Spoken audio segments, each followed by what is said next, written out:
center. Yeah. But when he's down there, you can see when he's down there on the bottom and he picks up the throttle, the car gets a little bit loose, and that's where he's losing that little bit of ground. Yeah. Getting off the corner because he's just getting a little bit loose there, Phil. Yeah, guys, David Ruderman came into this race 170 points out, and it's a tale of what a season it could have been. 3 times he was running up in the top 5. They had engine problems. TRD brought a brand new intake manifold for this engine combination here. The guys say it's performed admirably. A lot more power as we see David Ruderman side by side for the lead with Jeff Gordon. He's just right been taking steps every lap. Just can't close the deal from the middle off. He may close it this time getting into this corner because he gets into turn 3 from that low side a lot better than Jeff does. It's just that this is where Jeff starts rolling back around up on it. Right about here is where Jeff has the momentum. You know, I tell you what, though, that double zero's been strong up off the corner because he maintains right there. He's able to lay on that door and just all but stop that 24 as he starts down the straightaway.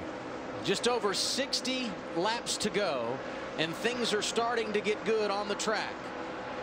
Kevin Harvick, who had gone to the garage, is back out and joined the fray. And the thing here is, and you know this, Wally, when you run down under somebody, you don't want to run lap after lap after lap because you use your stuff up. Right, yeah. Jeff's not using his stuff up. Jeff's just running his line. But you use your stuff up trying to get around him. You got to fall back in line, let your stuff cool off, and then come back and try him again. And you see right here, when he goes up to that high line and can run the same line that Jeff's running, he made decent time up off those corners the last couple of times. He's just got to let his stuff cool back down and then come back and try him again.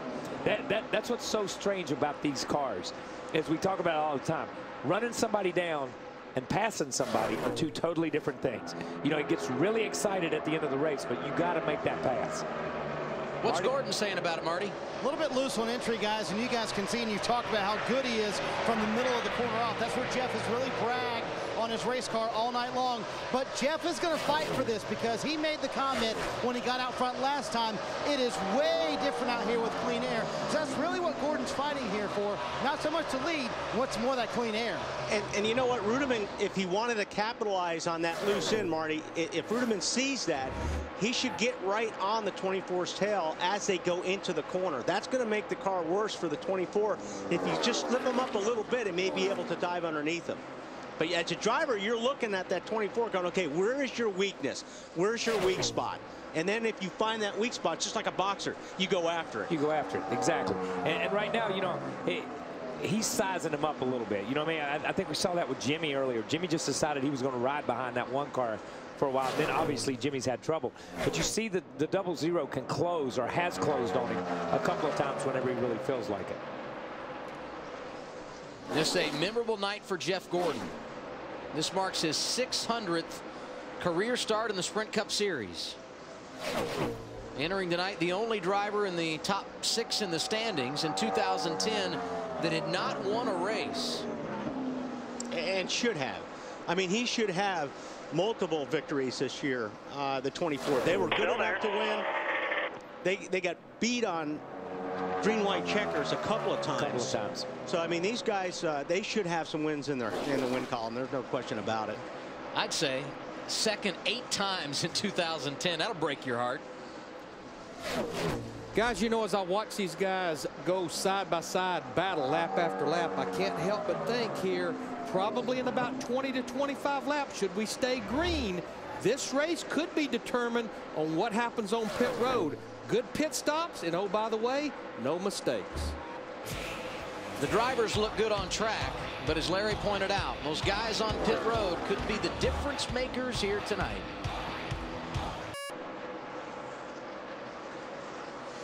While we were away, David Ruderman able to grab the race lead at Chicago.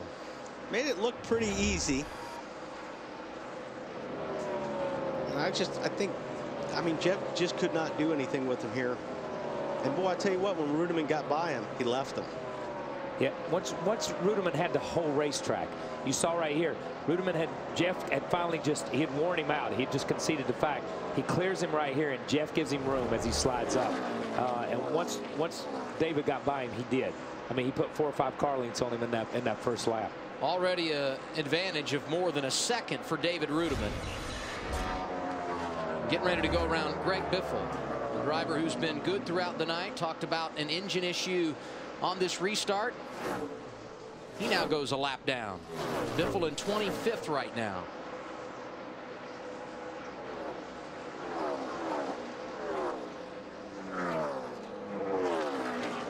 When you get to this stage of the season, you can't help but talk about the points and not really what's happening at the front as much as you discuss that 8 to 15 area and those drivers that are trying to make their way into the chase.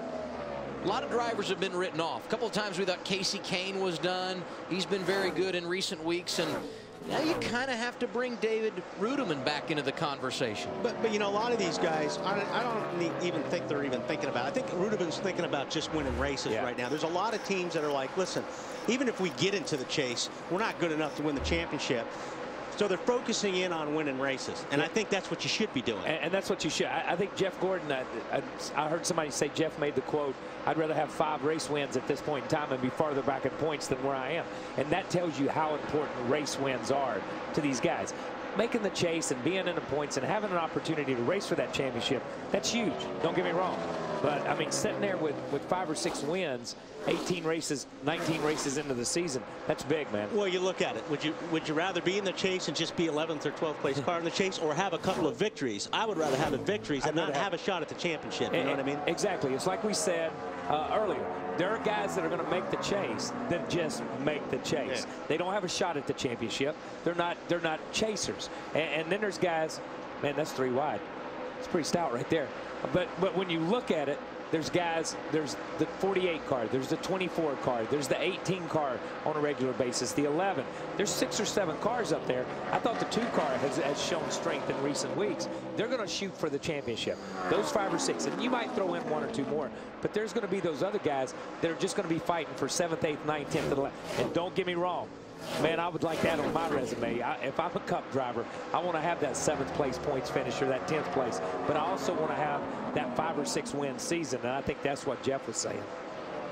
This will be the battle for second. Jeff Gordon has it now, and closing behind is Clint Bowyer. Bowyer, with his run tonight, has jumped into the top 12. David Rudiman continues to lead at Chicago.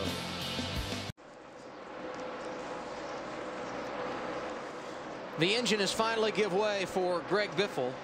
He has been able to keep the race car on the apron, trying to avoid littering any oil around the racetrack. Let's take an inside look at what's happening now in the NASCAR Sprint Cup Series, brought to you by Sprint and Evo 4G, America's first 4G phone.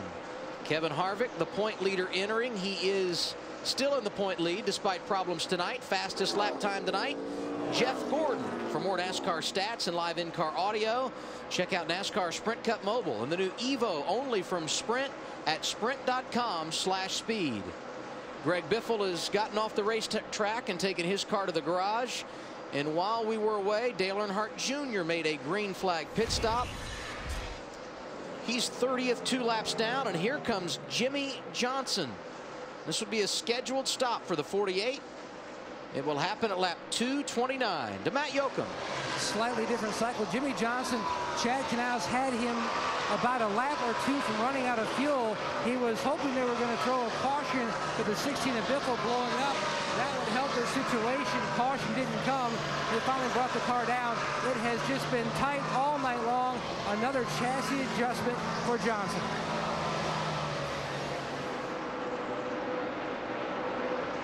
Jimmy Johnson led the first 92 laps of this race after starting on the front row. Had a miscue getting on pit road during a cycle of green flag pit stops.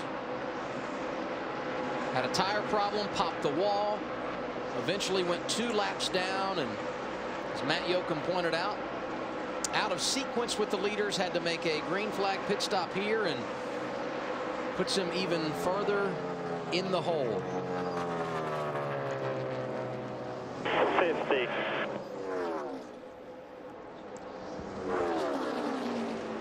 Saw David Rudiman leading the race. Second and third, Jeff Gordon and Clint Bowyer right here. And how about Carl Edwards? Entered this night 12th in the standings. Needed something good to happen to help his position in points and also to gain some momentum, and they have answered the bell. And this may be the best run Carl's had all year long. I mean, these guys have struggled off and on, but this may be the best run as you see the leaders peeling off and starting down pit road right here.